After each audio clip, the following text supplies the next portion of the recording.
So I didn't get an opportunity to do one of these last week. I was actually working. The holidays is a busy time for me anyway. But I found this. It's kind of like an article. It's copyrighted. It's on the Orange Paper's website. I tried Google searching it and see if it was uploaded anywhere else, but I couldn't find it. And it's the title of it is called "How AA Steals Your Soul," and it's written by Robert Warner. The copyright is for 2000, 2001, 2002.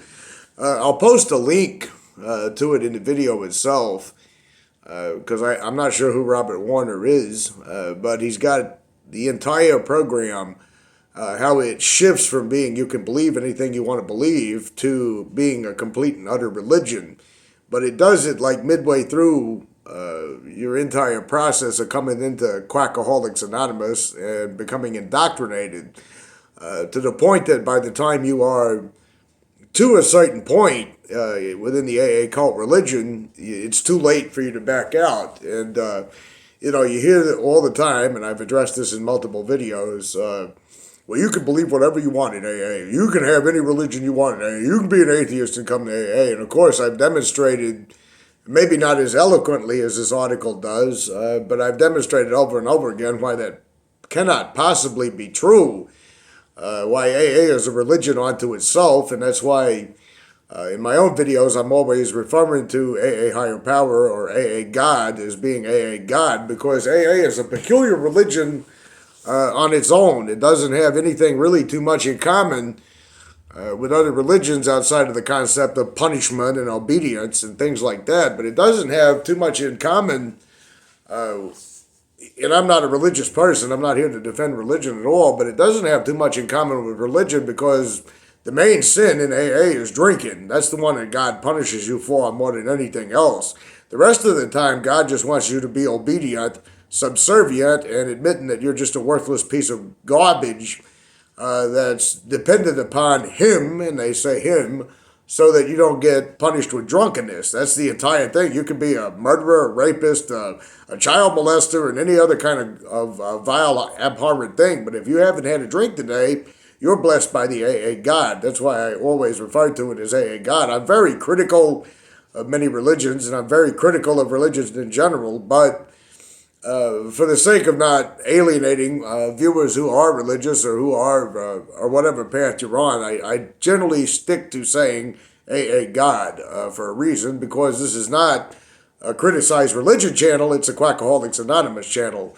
Although I'm sure my criticisms of religion kind of seep through as a part of, my own personality. But I think, I forgot which video it was where I tried to outline why AA is not compatible with religion itself. Even though you have a lot of old timers that'll say things like, well, in addition to reading that book, I also read that other big book, which I don't believe you do for a moment because of several things, but that would make an entire hour-long lecture all by itself. And I won't get into that. I'll get right into this article here, where Mr. Robert Warner outlines perfectly the morph from you can believe whatever you want as long as you don't drink and come to meetings to you are a full-on convert. And he also very accurately points out how they redefine words like humility and being humble and all that other kind of garbage. AA takes words and makes them mean something completely different in the program, which is, by the way, another classic characteristic of a cult. But it says, he writes, upon entering the program, you are presented with the 12 steps and told that no one's going to try to change your religion. After all, AA is not religious, is what they tell you when you first get there, right? What you're told is that once you begin working this program, each step evolves into sobriety, serenity, a new way of living and all that. But the truth of the matter is, and I'm interspersing some of my own words here with the article because I don't think you just want to hear me reading. What you are not told, he points out, is that once you start really working this program, each step is really a religious exercise trying to convert you to their religion. The 12 steps is not about quitting drinking. The 12 steps is not about quitting drinking in terms of how to deal with life without drinking. The reason why the 12 steps can work with any word you put. We are powerless over alcohol. We're powerless over cigarettes. We're powerless over sex, which I have yet to understand that one. I've never been to one of those meetings, but I just never understood it. How you have too much sex. That's something that... But anyway, I don't want to try to make light of all of this, but it's definite proof right there that the 12 steps are not about drinking. Because you can take the word alcohol out of the steps and put any other word in it, including a program for people who have a clutter problem or hoarding problem. There's a decluttering anonymous program, and the same 12 steps go with it. It's almost like what Orange Papers points out several times, the snake oil solution. Do you have this problem? The 12 steps fixes it. Do you have that problem? The 12 steps fixes it. Do you have this problem? The 12 steps fixes it. More proof that it has nothing to do with quitting drinking. And what this article demonstrates very well, I think, is that it's just about religious conversion. But he writes, and I don't know how long this is going to be, so I might break it up into 2 parts. I'll try to cover it all for this one. The first step is a prime example. We admitted we were powerless over alcohol, that our lives had become unmanageable. We've heard that over and over again. But AA presents this step, he writes, to the newcomer is a simple statement, seemingly simple. Admit you're powerless over alcohol. That's not going to cause any big red flags to go off. He's writing, and I'm interspersing some of my own thoughts into this. Any normal person assumes this means to seek counseling. Anybody with a drinking problem, if you come to AA and they say, well, you got to admit you're powerless over alcohol, is saying, okay, this is pretty standardized therapy here. Yeah, I got a problem with drinking. I got a problem with it. I'm powerless over alcohol. So yeah, I'm on board. Sign me up, sign me on the dotted line somewhere. I'm on board. I'm ready to do this, right? There's no big red warning flag to this. There's nothing really odd or off-sounding or ominous or deceptive about it at first. But the whole entire first step is very deceptive, as we're going to find out. Step 1 is changed as the program progresses. I said progressives. I'm not talking about the progressives, the political progressives. I'm talking about as the program progresses along. Step 1 changes, he writes. AA starts slowly but surely revealing its religious nature. What begins as a simple recognition, we're alcoholic and can't manage our own lives. Again, no big red flag there, right? Hey, I got a drinking problem. My life's falling apart. Of course I can't manage out my life with all this booze going on. It originally sounds to a newcomer, and I'm speaking from my own experience here. I'm not speaking in a generality for everybody, but it sounded to me, it sounded pretty attractive when I first got there. Okay, admit you're powerless over alcohol, you got a problem, and we're going to help you. It was like, hey, fuck yeah, I got a serious drinking problem here, I need some help with it. But that's not what step 1's really saying, is it? Because what begins as a simple recognition, we're alcoholic, by step 11 evolves in an effort to seek and do God's will. It doesn't have nothing to do with being powerless over alcohol and learning how to live an alcohol-free life. It's about doing God's will all of a sudden, but it doesn't happen overnight. They gradually rook you in, and by the time you get to, wherever you're at in the program, it's too fucking late to say, whoa, I came here looking for help with drinking, and I'm in a fucking religious organization that wants me to obey some sadistic God that's going to punish me with drunkenness for not obeying his fucking will. What the hell do I do now? Because the media and the entertainment industry and the government and everybody else gives 12 steps, the go-to badge in society. That's where you go when you got a drinking problem. I said it in a comment not too long ago to somebody, that's one major problem, in my opinion, with modern day society. You could say spiritual, you could say religious, or you could say any of that mumbo-jumbo claptrap, and you're somehow or the other given a pass in society. I'm a religious person. Ooh, we all got to respect him. We all got to respect that. He's a religious person. We got to respect that. No, I fucking don't. Especially when I see people using their religion to bully and intimidate other people or force draconian laws down our throats and the systems. No, I don't got to respect it. Sorry, but I think that needs to change. Anyway, don't want to get off topic.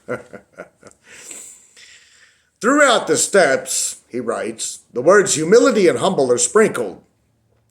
Now, the common idea for what humility and humble mean is you don't feel that you're better than other people. In fact, the true definition of humble, I'm not going to say true definition, but the definition of humble is not this big, mega complex thing they turn it into.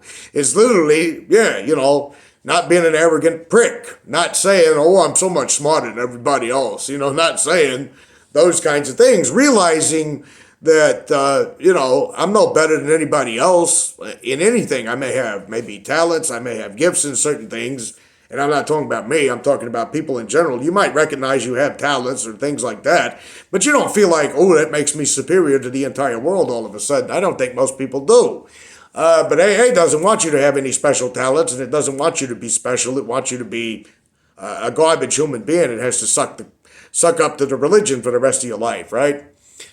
This, however, the word humble and humility, that's not what AA defines it as. AA, in their literature, and he doesn't necessarily cite every chapter and verse citation, he does it at the bottom of the article, but I don't feel it's necessary to do that in making this video. It says in the AA literature, the basic ingredient of all humility is a desire to seek and do God's will. Well, that's not my definition of humility. That's not my definition of being humble. There's nothing humble about claiming that you're acting on God's behalf, that you're an agent of God. That's the height of arrogance to me. You're saying that you got some kind of telecommunication with a higher power that you do in step 11 that tells you what to do. And wouldn't you think that would be a huge deal? Like if you actually could prove that there was something beyond space-time logic that could talk to you through a guided meditation, wouldn't you think that would be big news? Like, wouldn't that be the biggest news ever? That you've actually got proof of something like that? But nobody seems to treat it as such. You know why? Because you can't provide any evidence that you're actually hearing any voice except your own. If any of those people really pray and meditate. I never saw any of them do anything but sitting in meetings and treating other people like garbage. Anyway, this desire to seek and do God's will is specified over and over again in the literature by AA as a necessity. And it says the first step to do this is to work step 1. This is made clear only when AA feels they have a foothold in your mind as a member. What was a program of suggestions starts turning into a program of necessities. You gotta do it. It's a suggestion. You'll die, but you'll die if you don't do it, While claiming that the only requirement in AA is the desire to stop drinking, AA fails to mention that there's a lot of other necessities. Every newcomer in Alcoholics Anonymous is told and soon realizes for himself, herself, or theirself that his humble admission, their humble admission of powerlessness over alcohol is the first step towards liberation from a paralyzing grip of alcohol to being in the grip of the religion. We see that humility is necessary. AA claims to be non-religious while declaring that the attainment of greater humility is the desire to seek and do God's will.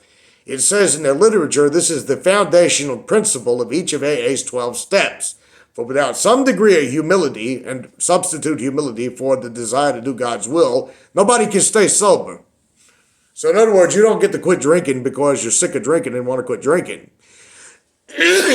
Sorry, sinuses, this weather is weird here right now. I'm always talking about my sinuses, but this time of year with the weather,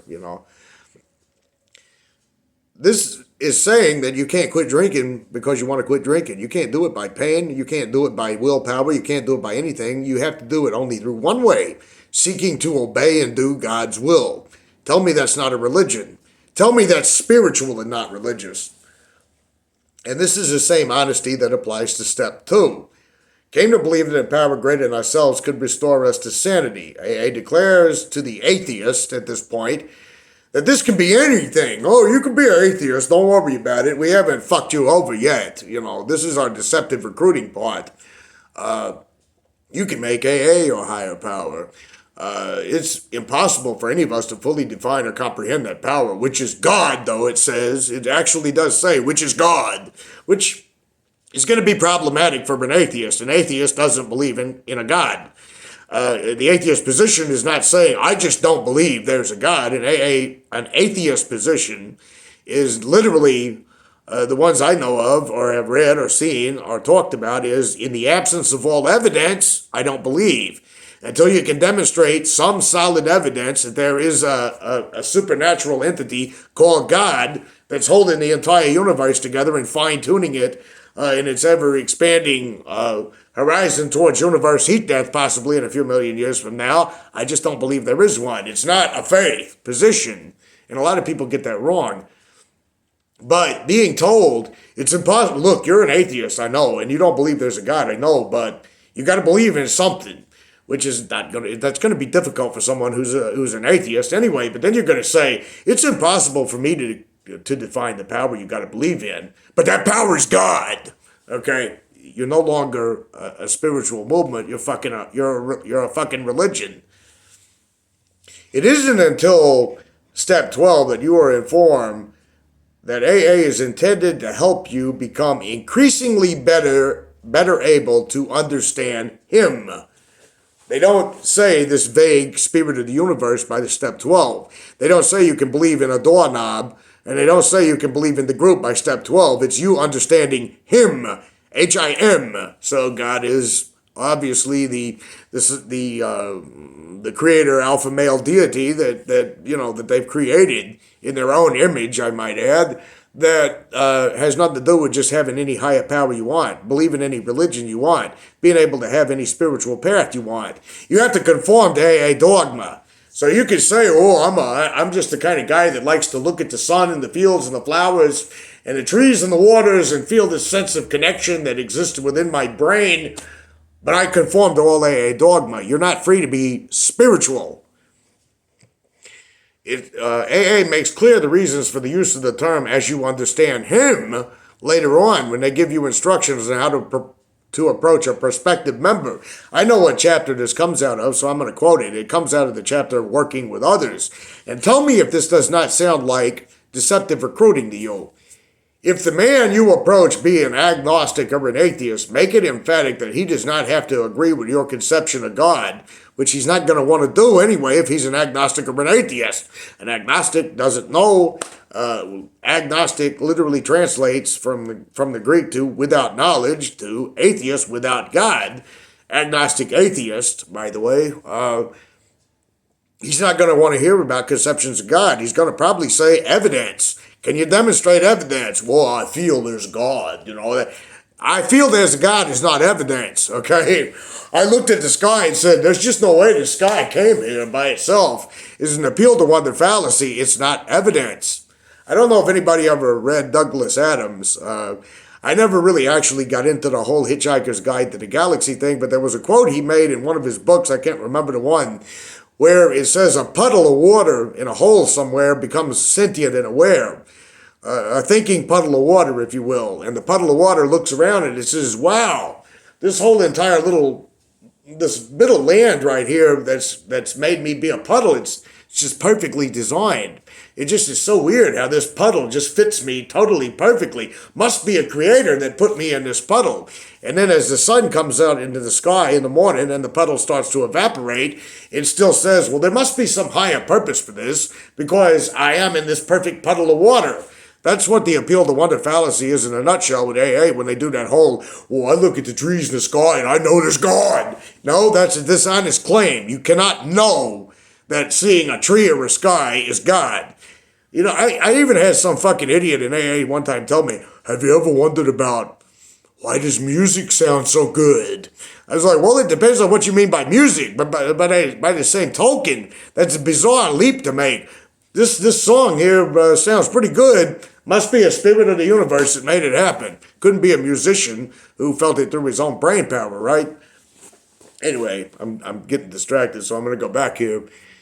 From the chapter Working with Others, it says, if the man be an agnostic or atheist, make it emphatic that he does not have to agree with your conception of God. I said that already. The main thing is that he may be willing to believe in a power greater than himself. Well, that's bullshit again. There are many powers greater than myself. It doesn't mean those powers are sentient or aware or care anything about me whatsoever. That's kind of a primitive concept to me. The storm exists in the sky, so I must pray to the storm because it can wipe me off the face of the earth. Then it says in the AA literature, use everyday language to describe spiritual principles. AA has no spiritual principles. An organization that proudly says some have to die so that others can live has no moral high ground. An organization that takes glee and joy in people relapsing and blowing their brains out and doing all that mock sorrow shit they do and that mock anger thing they do when people die like that, they have zero moral high ground to stand on. There is no arousing any prejudice he may have against theological terms and conceptions about which he may already be confused. This right here, he writes, AA seems to have this idea that atheism is confusion and a failure in logic. And it directs people who are recruiting people for AA's cult religion to hide the religious nature of AA.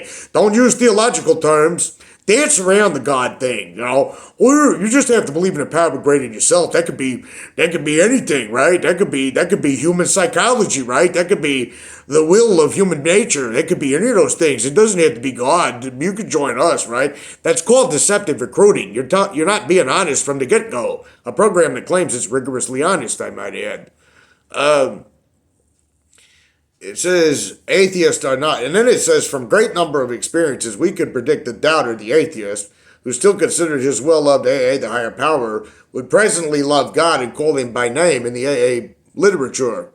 So in other words, like he writes here, atheists are not potential members, they're projects. In other words, an atheist just needs to be deceived enough, lied to enough to be drawn into the cult religion and converted. And that's all it's about. It's not about respecting the atheist point of view. The phone. I don't know where that is. Anyway, I'll wait till it stops ringing. No, it stopped. In other words, it's not about considering the atheist point of view. It's not about showing tolerance to the atheist. It's just about getting them in to the cult deep enough that they'll presently just capitulate and start swallowing cult dogma. They don't see atheists as human beings. They don't see religious people as human beings. They don't see alcoholics as human beings. They only see people as converts. And if you're not a convert to the cult religion, they don't care anything about you whatsoever. So again, they have no fucking moral high ground to stand on. So, while claiming the atheist can work step 2, AA lies and clarifies their attitude towards the atheist in step 2 of the 12 of 12. Let's look at the first case of the one who says he won't believe, the belligerent one. He's in a state of mind which can only be described as savage. He won't believe because he doesn't see any evidence and you're calling him savage. Maybe he's calling you an ignorant moron. And then he writes, we atheists believe that our human intelligence is the last word. Rather vain of us, wasn't it, in step 2 of the 12 and 12? Well, no, nobody I know of believes their human intelligence is the last word. Nobody does that.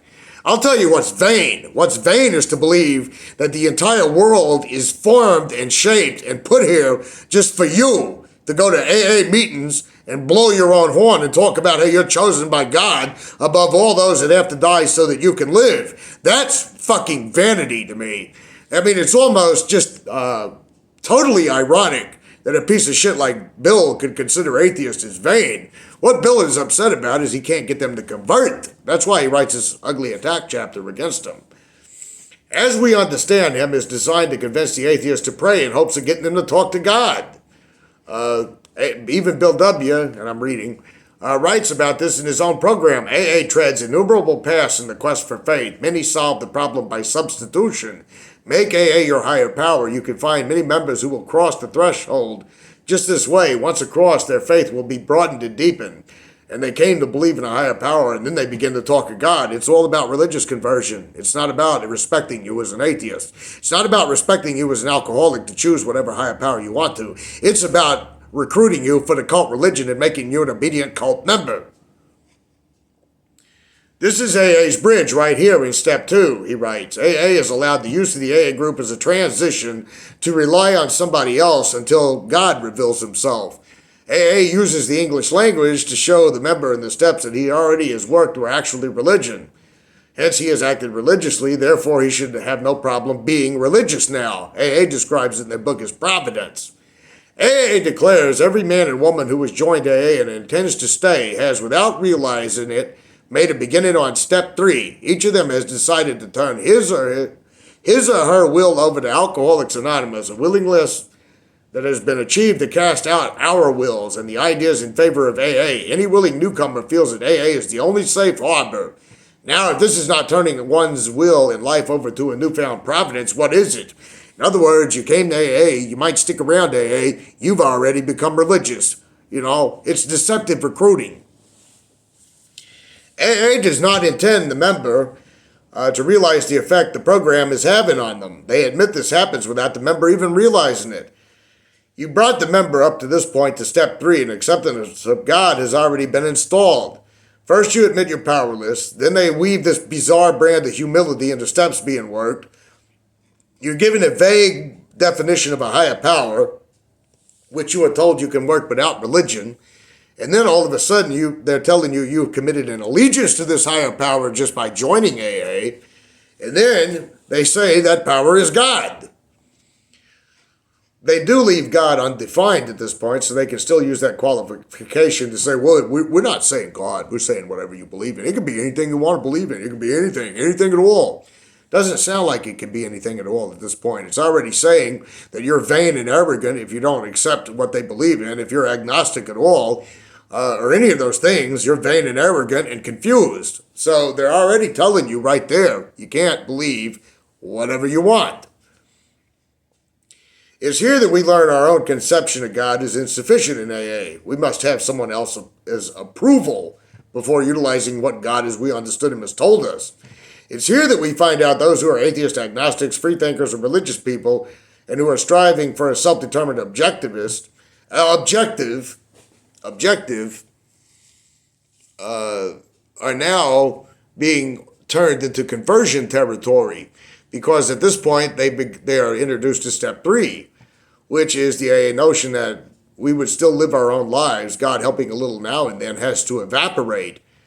And now the words of myself, I am nothing, the Father doeth the works begin to carry meaning. That's in the AA literature.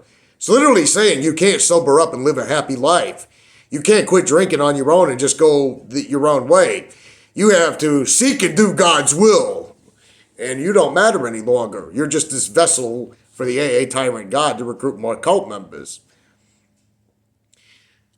It goes on to quote that some things in their program here, and this writer points it out. Like when you read, I simply couldn't stop drinking and no human being could do the job for me, but when I became willing to trust God, clean house, to give me release, my obsession to drink vanished. It was lifted right out of me. In AA meetings all over the world, a statement like this are heard daily. It's plain that each sober AA member has been granted a release from a fatal obsession. So in a very complete and literal way, all AA members have become entirely ready to have God remove the mania of alcohol from their lives. And God has proceeded to do exactly that. Funny how they attribute all this God stuff to people who supposedly can believe whatever they want, right? This is where we now find out that AA intends to change us completely. Up until step 3, AA has stressed their program can be worked by anybody. And now AA drops those pretenses altogether. Now AA is claiming that God is doing for you what you can't do. This is the crucial difference between what AA claims to be and what AA really is. Publicly, AA declares God is not meant literally. Once it's looked into, though, in the program, and once you become a member of the program fully, then they let you know God is literal. God cures whatever you want. And what they really believe at this point is that once we get close to God, the supernatural being performs miracles and removes the obsessions. But that's not. You notice in the AA literature, you don't hear an atheist saying, yeah, once I began to just do a few things, I felt better about myself and stopped drinking. No. Once they started doing these things, all of a sudden they knew God. And they knew it was there, and the obsession was removed. At this point, I don't see how anybody could argue you can believe whatever you want in AA. And now in step 4, AA is going to clarify its perception of the cause and cure of alcoholism, because to AA, alcoholism is only caused by being distant from God. That is why I'm telling you that there is no disease of alcoholism. There is no disease on this planet that is caused by turning your back on God. Okay? That's a stupid fucking idea anyway. It's medieval almost. AA's moral inventory in the fourth step, and I'm already at 30 minutes here, so I may have to break this one up into two parts. And there is, of course, the reader comment I want to get at the end. But right there at this point, and I'm not going to completely wrap it up. I'll wrap it up with the fifth step. Right there at this point, you already see that you cannot believe whatever you want in AA. You can't be an atheist and stay in AA. You cannot do any of those things in AA because the entire first three steps is telling you that you are literally, like I've talked about before, you're arrogant and vain and ignorant and everything else because you just, don't follow commandments from God, even though originally they told you could believe whatever you wanted to believe. Alcoholics, and this is in the AA Big Book, he's pointing out a quote from, should be able to see that instinct run wild in themselves is the underlying cause of their destructive drinking. Here we have lost all genuine humility. Instincts and humility have nothing to do with each other. Do you think are you not being humble if you haven't ate all day long and you're hungry? Because that's an instinct. Bill doesn't understand what instinct is. Bill doesn't understand what desires are. Bill doesn't understand anything. AA defines instincts run wild at the point from which we depart from the degree of perfection that God wishes for us. Now, isn't that strange? You can believe in whatever you want, but Bill W. tells you a degree of perfection that God has decided you have to live like. It's funny it doesn't include anything to do with massively drinking hundreds and hundreds of cups of coffee and choking to death on cigarettes all day long. It doesn't have nothing to do with stealing from newcomers and stealing out of the basket and treating your sponsees like garbage. It has nothing to do with being dishonest when you recruit people. It's what God wishes for you. And what does he wish for you? He wishes for you to be someone who's on your feet and knees, groveling before his power, who won't punish you with drunkenness for doing so. And, that's his degree of perfection that he wishes for you. I still think it's really funny that Bill W. talks about the arrogance of people who believe in human will and the arrogance of people who refuse to believe in religion, while he actually has the fucking nerve to say the point at which we depart from the degree of perfection that God wishes for us. He's telling you what God wants. Talk about fucking arrogance. But the true philosophy of this step is only revealed slowly, he writes. It's actually sinning that causes alcoholism, but we don't see that until we're further along. Step 4's moral inventory is defined as an effort to discover liabilities. These liabilities are defined in the Big Book as misdirected instinct. And as you continue through the program, AA starts changing this to a problem of not having enough humility, not seeking to do God's will. Liabilities are now called character defects. Character defects are now called sins. In the 12 and 12, it talks about the 7 deadly sins. What was advertised as a non-religious, self-appraisal, self-help program has now turned into a complete thing about how we have lost our desire to seek and do God's will and have committed 7 deadly sins, and that's why we're drunks. And you're telling me that you can believe whatever you want? You're telling me you can be an atheist and do this shit? I thought, he writes, God could be anything we choose. In step 5, that becomes completely, utterly impossible. The protestations of non-religious behavior in AA stop completely by the time you get to step 5. Here, God is a non-human entity that speaks to us. We are specifically instructed that the words that come from inside ourselves are not good enough. Only God's words can be trusted. In other words, if you're hearing voices in your head, you don't know which voices are God's and which voices are your own. This step makes it impossible, by the time you've reached step 5, for God to be anything but a supernatural being. A supernatural being that intervenes in your life. So anytime they're telling you, you can believe in the spirit of the universe, you can believe in this, you can believe in that, you can believe in this, they're fucking lying to you. By the time you've got to step 5, there's no fucking way that you can get around the fact that AA preaches in a supernatural, divine entity that interferes in your life and punishes you with drunkenness for not seeking to obey and do his will.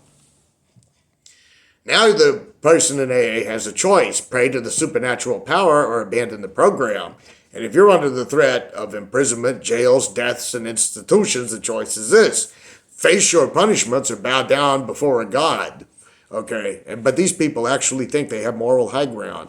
These people actually will tell you they're moral. These people will actually tell you they're good people. These people will actually tell you they're spiritual.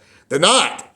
They're deranged lunatics that love to torment people who have drinking problems and drug problems and torment them until they'll capitulate to their motherfucking disgusting religion. That's what they are. Okay? Because it says here in the book, many in AA, once agnostic or atheist, tells us that it was during step 5 that he actually felt the presence of God. So it's a religious conversion. It's a religious conversion. There's no way to continue to program at this point other than religion. And in step 5, admitted to God, to ourselves, and to another human being the exact nature of our wrongs, we have to seek God's counsel. After all, scarcely any step in their literature is more necessary to long-time sobriety than this one. In answer to the question, why don't we make admissions to him directly? Why do we need to bring anyone else into this? AA instructs confessing to another person specifically as a way of making sure we don't misinterpret God's words for us, and as a way of confirming that we were honest with God. It's not about talking to another person to share your problems and pain with. It's about God. It's literally not about finding another person who can understand you. It's not about talking to a friend and saying, you know what, I did this one time, and the friend saying, well, hey, I did that one time. I mean, I was drunk one time, and I drank one too many beers and passed out on the living room floor and woke up the following morning and drank a beer while I was still laying on the living room floor. Yeah, there's no problem with that. You're not a bad person. That's not what it's fucking about. You're supposed to go find another human being so the other human being will make sure that you're not confusing your own voice and your own confession with God's voice. But you can believe anything you want. Do you really still believe that at this point? AA stresses that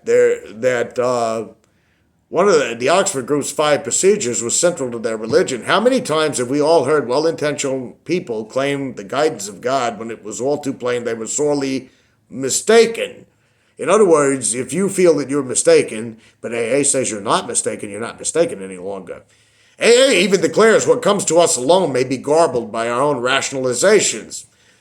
So if AA is not religious and an atheist religious philosophy is not in conflict with AA's religious doctrine, where does AA believe an atheist guidance comes from if they have to pray to God, if they have to realize it's the voice of God in their head, if they have to talk to other people to make sure that the voice of God is not confused by rationalizations?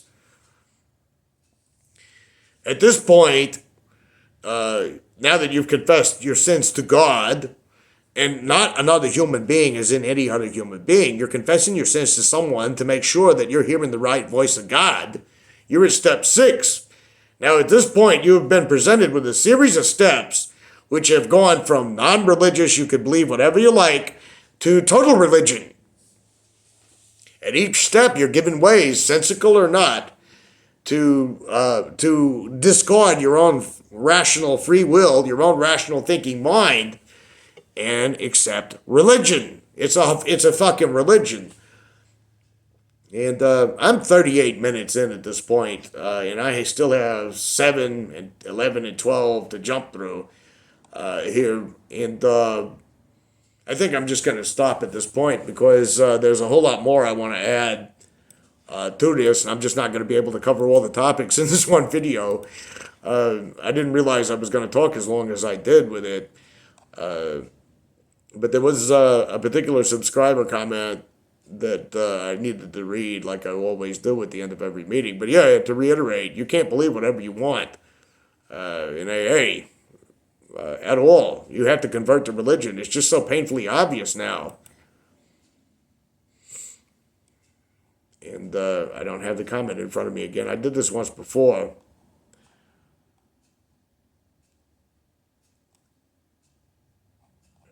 And I just don't have it right in front of me at the moment. But anyway, like I said, maybe I'll have it bookmarked for next time. My computer was acting up while I was doing this, so I had the tab open, and now the tab won't pull up. I don't have the comment in front of me, and I can't actually scroll with this particular phone and record at the same time, so I'll just have to wait till next week to I'll have to wait till next week to read the comment. Anyway, that's the first part of this. And the title of the article is How AA Steals Your Soul. It's copyrighted by Robert Warner. I've used most of his writings in this just as a guide. Some of the things I've said in here is not his words, but my own. But I'll put a link to it in the video description, and you can check it out. But anyway, I'll finish the rest of this next time, hopefully. Maybe it won't take 40 minutes either.